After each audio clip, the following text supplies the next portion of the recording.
തെരഞ്ഞെടുപ്പിലെ വോട്ട് കണക്കുകളെ ഗൗരവത്തിലെടുക്കാറില്ലെന്ന് നിലമ്പൂരിലെ LDF സ്ഥാനാർത്ഥി എം സ്വരാജ് 24നോട് നിലമ്പൂരിൽ ജയിക്കുമെന്നാണ് പ്രതീക്ഷയെന്ന് എം സ്വരാജ് പറഞ്ഞു. തന്നെ വിമർശിക്കുന്ന മലിന മനസ്കർക്ക് മറുപടിയില്ലെന്നും എം സ്വരാജ്. തിരുവനന്തപുരത്ത് ശ്രീജിത്തിന്റെ റിപ്പോർട്ട്. ദിവസങ്ങൾ നീണ്ട തിരഞ്ഞെടുപ്പ് പ്രചാരണത്തിന് ശേഷം നിലമ്പൂരിലെ LDF സ്ഥാനാർത്ഥി എം സ്വരാജ് ഒരല്പം വിശ്രമിക്കാമെന്ന് കരുതുകയാണ്. അതിനിടയ്ക്കാണ് നമ്മളെപ്പോലുള്ള മാധ്യമപ്രവർത്തകരുടെ ബുദ്ധിമുട്ടിക്കൽ. സ്വരാജ്, ഈ ഇലക്ഷൻ കഴിഞ്ഞു, കണക്ക് പോളിംഗിൻ്റെ ഒരു അന്തിമ ടാബുലേഷൻ വന്നു കഴിഞ്ഞു. എന്താണ് CPM സെക്രട്ടേറിയറ്റും കഴിഞ്ഞു? ഞങ്ങൾ തെരഞ്ഞെടുപ്പിൻ്റെ ഘട്ടത്തിൽ തന്നെ അതിനെ ഒരു ആരോഗ്യകരമായ ജനാധിപത്യ സംവാദത്തിൻ്റെ വേദിയാക്കി മാറ്റാനാണ് പരിശ്രമിച്ചത്. ജനങ്ങളുടെ മുൻപാകെ ഇത്തരം കാര്യങ്ങൾ അവതരിപ്പിച്ചപ്പോൾ അവർ വലിയ പിന്തുണയാണ് അതിന് നൽകിയത്. സ്വാഭാവികമായും അത് തെരഞ്ഞെടുപ്പ് ഫലത്തിൽ പ്രതിഫലിക്കും എന്ന് തന്നെ ഞങ്ങൾ ഉറച്ചു കരുതുന്നു. ഇടതുപക്ഷം മികച്ച നിലയിൽ നിലമ്പൂരിൽ വിജയിക്കും എന്ന പ്രതീക്ഷയുടെയും അടിസ്ഥാനം അതാണ്. വോട്ടിൻ്റെ ഭൂരിപക്ഷ കണക്കൊക്കെ വരുന്നുണ്ടല്ലോ മണ്ഡലത്തിൽ നിന്ന്, അതൊക്കെ എങ്ങനെയാണ്? അതൊക്കെ എൻ്റെ അറിവിൽപ്പെട്ട കാര്യമല്ല. ഞാനതിൻ്റെ അത്തരത്തിലുള്ള കണക്കുകളുടെ പുറകെയും പോകാറില്ല. തെരഞ്ഞെടുപ്പിൽ പൊതുവെ നമുക്ക് അനുഭവപ്പെടുന്ന കാര്യങ്ങളുടെ അടിസ്ഥാനത്തിൽ നിഗമനങ്ങളിൽ എത്താറുണ്ട് എന്ന് മാത്രം. കണക്കുകളൊക്കെ പലരും പലതരം കണക്കുകളും പറയുന്നുണ്ട്. ഞാനതൊന്നും അത്ര ഗൗരവത്തിലെടുക്കുന്ന ഒരാളല്ല.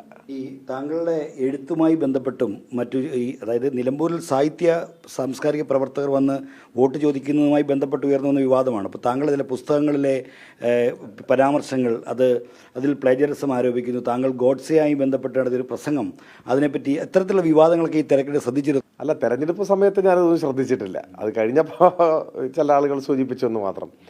അതിനൊന്നും മറുപടി ആവശ്യമില്ലെന്ന് എനിക്ക് തോന്നുന്നു. ഒന്ന്, ഞാൻ എഴുതിയ പുസ്തകമാണെങ്കിൽ തെരഞ്ഞെടുപ്പിൻ്റെ പശ്ചാത്തലത്തിൽ എഴുതിയൊന്നുമല്ല, എത്രയോ വർഷമായി എഴുതിയിട്ട്. എനിക്ക് തോന്നുന്നു അതിൻ്റെ 14 പതിപ്പോ ഇറങ്ങി. ഇപ്പോഴാണ് ആരോപണങ്ങൾ വരുന്നത്. അത് തെരഞ്ഞെടുപ്പുമായിട്ട് എന്ത് ബന്ധമെന്നുള്ളതാണ്. പിന്നെ പൊതുവേ തന്നെ മലിന മനസ്കരുടെ ചിന്തകൾക്കൊന്നും ഞാൻ മറുപടി പറയാറില്ല. ഞാനതിനൊന്നും ഗൗനിക്കാറ് തന്നെയില്ല. അത് പറഞ്ഞ കാര്യങ്ങളും എഴുതിയ കാര്യങ്ങളിലൊക്കെ പൂർണ്ണമായിട്ട് എൻ്റെ ബോധ്യങ്ങളാണ്. അതിൽ ഞാൻ അടിയുറച്ച് നിൽക്കുന്നു. ഇനിയിപ്പോൾ ഗോഡ്സെ ഗാന്ധിയെ കൊന്നില്ല എന്ന് പറഞ്ഞ് തീസിസ് വന്നാൽ നമ്മളതിന് പ്രതികരിക്കാൻ നിൽക്കണം. പോയി പണി നോക്കാൻ പറയാമെന്നല്ലാതെ അതിലൂടൊന്നും മറുപടി പറയേണ്ട കാര്യമേ ഇല്ല, ആവശ്യമേ ഇല്ല എന്ന് എനിക്ക് തോന്നുന്നു. അതൊക്കെ ജനങ്ങൾ വിലയിരുത്തിക്കൊള്ളും. നമ്മളിപ്പോൾ നടന്നു പോകുന്നൊരു വഴിയിൽ എന്തെങ്കിലും മാലിന്യം കണ്ടാൽ എന്താ ചെയ്യുക? ആളുകൾ എന്ത് ചെയ്യുമെന്ന് എനിക്കറിയില്ല. ഞാൻ വഴി മാറി നടന്നു പോവുക. താങ്കൾക്ക് ഈ പാർലമെൻ്ററി രാഷ്ട്രീയം മാത്രമല്ല, ഒരു ഇടതുപക്ഷ പ്രവർത്തകൻ്റെ കർമ്മമണ്ഡലമെന്ന് താങ്കൾ പലപ്പോഴും പറയുന്ന ആളാണ്, പ്രസംഗിക്കാറൊക്കെ ഉണ്ട്. അപ്പോൾ ഈ ഇലക്ഷനും മത്സരിക്കാൻ തീരെ താല്പര്യമില്ലായിരുന്നു കേട്ടത് ശരിയാണ്? പാർലമെൻ്ററി ജനാധിപത്യത്തിൽ സജീവമായിട്ട് ഇടപെടുന്ന ഒരു പാർട്ടി എന്ന നിലയിൽ ചിലപ്പോൾ നമുക്ക് മത്സരിക്കേണ്ടിയൊക്കെ വരും.